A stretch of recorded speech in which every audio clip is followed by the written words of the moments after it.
Hello friends, welcome to my channel. আবার বিতর্ক জড়ালেন সাকিব আল হাসান। কানাডার টি-20 লিগে শুধু সুপার ওভারের জন্য দল নামাতে অস্বীকার করেন বাংলাদেশের অলরাউন্ডার। এর ফলে তার নেতৃত্বাধীন বাংলা টাইগার্স মিসিগাসা ছিটকে গিয়েছে প্রতিযোগিতা থেকে।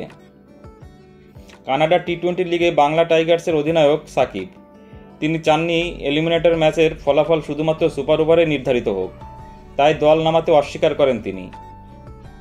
বৃষ্টির জন্য গত শুক্রবার বাংলা টাইগার্স এবং টরন্টো ন্যাশনাল ম্যাচের একটি বলও খেলা সম্ভব হয়নি।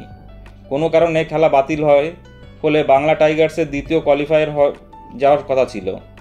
লিগ পর্বে টরন্টোর থেকে বেশি পয়েন্ট পাওয়ার সুবাদে সুবিধাজনক জায়গা ছিল সাকিবরা।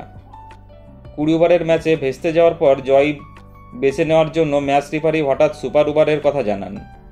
তিনি প্রতিযোগিতার নিয়ম জানিয়ে বলেন, ম্যাচ হওয়ার জন্য দু দলকেই কমপক্ষে 5 ওভার করে ব্যাট করতে হবে। তা সম্ভব না হলে বা ম্যাচ টাই হলে সুপার ওভারের ফলাফল নির্ধারণ হবে। এই নিয়ম মানতে চাননি বাংলা টাইগার্সের অধিনায়ক সাকিব আল হাসান। তিনি বলেন, আমার দলের সঙ্গে অন্যায় করা হচ্ছে। প্রতিযোগিতারই নিয়ম অনুযায়ী লিগ পয়েন্ট তালিকায় এগিয়ে থাকা আমাদেরই কোয়ালিফায়ারে যাওয়া উচিত, কারণ ম্যাচ বৃষ্টির জন্য শুরুই করা যায়নি, তাই অসম্পূর্ণ থাকা বা টাই হওয়ার প্রশ্ন উঠছে না। শেষ পর্যন্ত নিজের যুক্তিতেই অনড় ছিল সাকিব আল হাসান। ম্যাচ রেফারি তাকে বুঝিয়েও সুপার ওভারে খেলতে রাজি করাতে পারেনি। উপায় না দেখে টরন্টোকে ওয়াক ওভার দিয়ে জয় ঘোষণা করেন ম্যাচ রেফারি। ফলে প্রতিযোগিতা থেকে ছিটকে গিয়েছে সাকিব আল হাসানের বাংলা টাইগার্স। সাকিবের সুপার ওভার না খেলার সিদ্ধান্ত নিয়ে তৈরি হয়েছে বিতর্ক। বিশেষ করে তার দল ছিটকে যাবে জানার পরেও তিনি কেন দল নামাতে রাজি হলেন না, তা নিয়ে প্রশ্ন তৈরি হয়েছে। প্রতিযোগিতায় সাকিব ভালো খেলতে না পারলেও লিগ পর্বে 7টির মধ্যে 4টি ম্যাচ জিতেছে বাংলা টাইগার্স।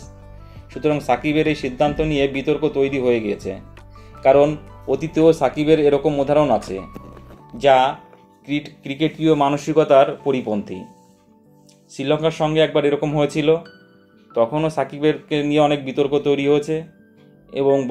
এবং এখন কানাডা টি-20 লিগেও প্রায় সেম একই ঘটনা ঘটালো, যা বিতর্ক জন্ম দিয়েছে সাকিব আল হাসান এবং ক্রিকেটীয় মানসিকতাকে নষ্ট করছে, সেটা অনেকেই মনে করছে। বন্ধুরা, তোমাদের কি মনে হয় সাকিবের এই আচরণ সম্পর্কে? তোমাদের মতামত থাকলে অবশ্যই কমেন্ট সেকশনে কমেন্টস করে জানিও। আর আমার চ্যানেলটি ভালো লাগলে অবশ্যই লাইক, কমেন্টস এবং শেয়ার করে দিও বন্ধুরা, এবং চ্যানেলটি সাবস্ক্রাইব করে দিও। সকলে ভালো থেকো, ধন্যবাদ।